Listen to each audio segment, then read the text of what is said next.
Hai viewers, Assalamualaikum warahmatullahi wabarakatuh. Ketemu lagi ya di channel ini, tentunya bersama saya Andromeda. Apa kabar kalian semuanya? Semoga kalian semua, saudara-saudaraku, dalam kondisi sehat walafiat, bebas dari asam lambung, GERD, anxiety, dan psikosomatis. Nah, di sini kembali lagi ya, saya mau membahas masalah penyembuhan asam lambung ini, GERD dan anxiety, yang dimana mungkin selama ini kan kawan sudah beberapa bulan, bahkan sudah sampai tahun ya, kalian itu belum mengalami penyembuhan sama sekali, atau belum mengalami perubahan sama sekali. Nah, di sini ada beberapa faktor yang saya yang saya amati ketika saya mengalami hal tersebut ya. Di sini ada 4 faktor yang bisa menghambat proses penyembuhan dari segala sensasi asam lambung, GERD, dan anxiety psikosomatis ini. Nah, di sini kali ini saya mau membahas hal tersebut, sehingga mungkin bisa membantu kawan-kawanku atau saudara-saudaraku untuk agar bisa memperlancar proses penyembuhan kalian. Nah, tapi sebelumnya jangan di skip dulu ya. Saya mau berterima kasih banyak dulu kepada kawan-kawan yang sudah mendukung channel saya ini, dan buat kawan-kawan yang baru saja bergabung di channel ini, jangan lupa dukung terus channel ini dengan cara menekan subscribe, like, dan share agar saya lebih semangat lagi mengupload video-video terbaru mengenai asam lambung, GERD, dan anxiety psikosomatis. Nah, mungkin ini mungkin selama ini saya berbagi kepada kalian suatu hal yang sering saya lakukan berdasarkan pengalaman pribadi, dan itu sangat membantu saya. Tapi entahlah bagi kalian, mungkin ya apabila ada yang ingin mengikuti, boleh-boleh saja. Setidaknya saya sudah berbagi kepada kalian ya. Tetapi tetap saya doakan semoga kalian semua bisa memperoleh kesembuhan. Nah, langsung saja, faktor yang pertama yang bisa menghambat proses penyembuhan itu adalah faktor lingkungan. Nah, faktor lingkungan ini sangat mempengaruhi juga proses penyembuhan kita, yang dimana ketika kita mengalami hal tersebut dengan berbagai macam sensasi, dengan berbagai ketakutan, sampai keluar rumah, sampai bergaul, sampai takut bersosialisasi. Nah, faktor lingkungan ini sangat mempengaruhi. Contoh misalkan kita berada di lingkungan yang sepi ya, yang tadinya kita cuma mengurung diri di rumah, karena faktor lingkungan kita juga di sekitar kita juga itu sepi, makanya kita juga itu malas untuk melakukan aktivitas di luar rumah ya. Tetapi saran saya, apabila kalian berada dalam lingkungan yang seperti itu, yang sepi atau artinya kalian kurang bergaul di luar ya, sebaiknya itu kalian cobalah untuk beranjak dari tempat tidur, cobalah untuk beranjak dari tempat duduk kalian, cobalah untuk pergi keluar rumah kemana saja yang suasananya lebih ceria, lebih senang, lebih santai, lebih enjoy, yang bisa memancing pikiran kalian itu lebih segar lagi, lebih fresh lagi, yang bisa memancing pikiran-pikiran positif kalian untuk muncul ya. Mungkin kalian bisa ke rumah keluarga yang lebih ramai, mungkin kalian bisa ke rumah teman yang lebih ramai. Tetapi mungkin dari kalian itu sangat sulit untuk kalian lakukan, karena mungkin kalian mengatakan, aduh saya takut keluar rumah bang, saya takut rumah, saya takut apa. Jadi saran saya, beranjaklah, keluarlah, jangan memikirkan hal tersebut. Kalian lakukan saja hal-hal yang bisa untuk mengurangi kecemasan kalian. Atau mungkin kalian mau keluar rumah, kalian takutnya kumat, nah cobalah untuk mempelajari diri sendiri bagaimana cara kalian itu untuk tidak kumat ya. Nah, seperti itu maksud saya. Nah, kemudian faktor lingkungan yang selanjutnya itu, cobalah untuk menjauhi orang-orang yang memberi dampak negatif kepada kalian ya. Contoh, mungkin kalian mempunyai teman-teman yang sering membuli, mungkin kalian mempunyai teman-teman atau bos ya, bos kalian mungkin memiliki sisi negatif yang bisa memperburuk kondisi kalian. Jadi kalian hindarilah orang-orang yang seperti itu.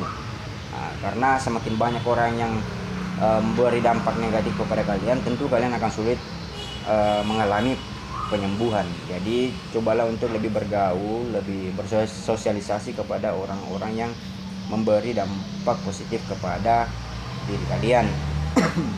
Nah, kemudian yang kedua itu apa ya?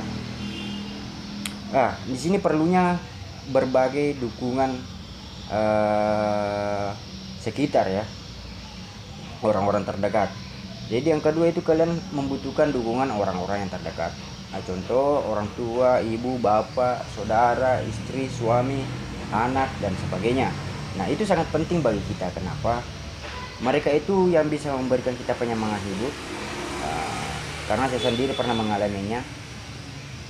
Setiap kali saya menatap anak saya ya yang tersenyum, dan ketika saya lagi rebahan, lagi nggak enak mood, lagi nggak enak badan, anak saya itu selalu mengatakan kepada saya, ya kenapa lagi ya, nggak enak badan lagi, ayo jalan yuk ya. Nah, jadi seperti itu ya. Jadi itu akan memancing pikiran kita untuk lebih berpikir bahwa saya nggak boleh seperti ini terus.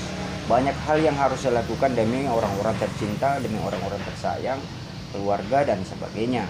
Jadi mintalah dukungan kepada keluarga kalian, anak, istri, ibu, bapak dan sebagainya. Beritahukanlah kepada mereka bahwa kalian seperti ini, kalian seperti ini, kalian seperti ini. Dan memang pada awalnya mungkin mereka itu nggak percaya, tapi mungkin kalian bisa memperlihatkan video-video saya atau video teman yang lain bahwa penyakit seperti ini memang ada dan bisa memperburuk kondisi kita atau bahkan bisa menghancurkan masa depan kita. Jadi di sini memang perlu untuk dukungan dari orang-orang sekitar dan orang-orang yang menyayangi kita ya. Jadi berikan pemahaman kepada mereka bahwa saya ingin sembuh, saya ingin bangkit. Bantu saya, tolong saya, berikan saya semangat, berikan saya motivasi agar saya bisa keluar dari zona yang tidak menyenangkan ini. Nah, kemudian faktor yang ketiga ini adalah kita masih terjebak dalam pikiran di alam bawah sadar. Nah, maksudnya kita itu sering terjebak dalam suatu kondisi ketika kondisi kita memang sudah membaik, tetapi pikiran kita itu masih saja mengarahkan ke hal-hal yang negatif. Contohnya, mungkin kalian mengalami sensasi yang namanya jantung berdebar ya, jantung berdebar dan lain-lain. Setelah kalian memeriksakan diri ke dokter dan menyatakan kalian itu normal, tetapi pikiran kalian itu masih saja mengarahkan diri kalian itu ke pikiran bahwa kalian itu terkena penyakit yang sangat luar biasa, contohnya jantung. Padahal dari hasil pemeriksaan dokter mengatakan kalian baik-baik saja, jantung kalian normal-normal saja. Nah, hal itu bisa membuat kalian itu sulit untuk keluar dari lingkaran kecemasan kalian. Jadi ketika kalian mengalami hal tersebut, cobalah lakukan hal-hal positif. Misalkan berolahraga ya, kemudian lakukan hal-hal yang bisa membuat kalian senang, orang lain senang. Nah, ketika kalian mengalami sensasi itu dada berdebar karena kalian sudah sering berolahraga, maka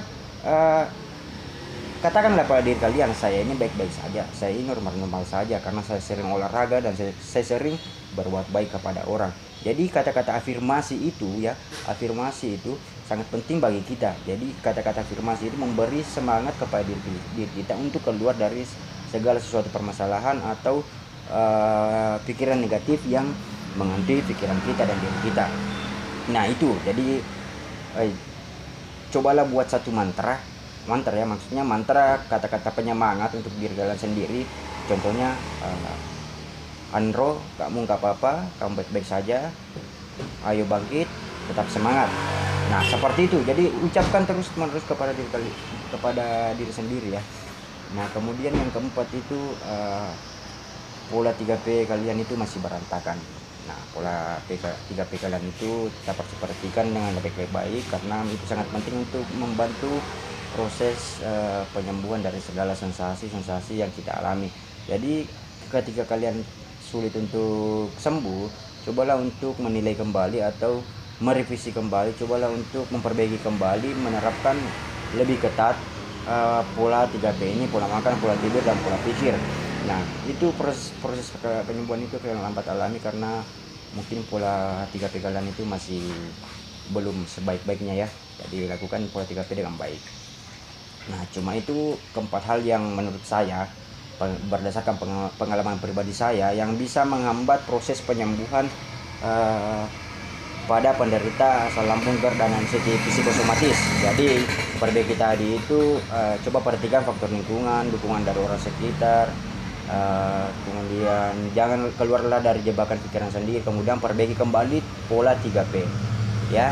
Jadi saya doakan kepada kawan-kawanku semua yang ada di luar sana, teruslah lebih semangat, teruslah lebih berpositif thinking, teruslah untuk memberikan motivasi kepada diri sendiri bahwa kalian ini tidak apa-apa, ini adalah suatu proses menuju kehidupan yang lebih baik dan lebih membuat hidup kalian lebih bahagia lagi nanti ke depannya. Jadi tetap semangat ya, jangan putus asa, oke? Nah, saya rasa ya cuma itu yang bisa saya sampaikan. Semoga ada manfaatnya, dan bila ada manfaatnya jangan lupa dukung terus channel saya dengan cara menekan subscribe, like dan share agar saya lebih semangat lagi mengupload video-video terbaru dan video saya bisa bermanfaat bagi kawan-kawan yang ada di luar sana. Nah, di akhir kata saya ucapkan terima kasih banyak. Assalamualaikum warahmatullahi wabarakatuh. Salam sehat.